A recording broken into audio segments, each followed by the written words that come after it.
कळवण तालुक्यातील एकलव्य संघटना यांनी दिले प्रांत अधिकारी यांना निवेदन।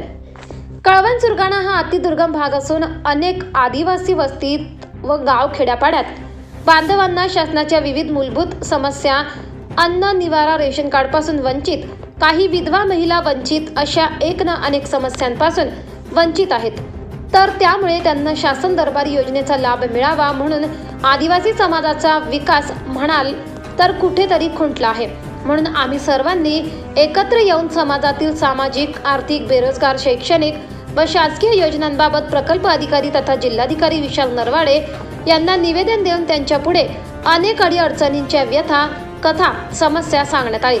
नरवाडे यांनी कार्यकर्त्यांची 1-1.5 तास संवाद साधून त्यांना शासन दरबारी पाठपुरावा करून समस्या सोडवण्यात यावे अशी मागणी आदिवासी एकलव्य प्रदेश अध्यक्ष श्री प्रभाकर पंकज पवार, बबलेश लांडगे, प्रकाश कांबळे, भरत वाघ, मधुकर पवार, दोधा पवार, पत्रकार तुषार बर्डे, के पवार आदी ग्रामस्थ कर्मचारी मोठ्या संख्येने उपस्थित होते।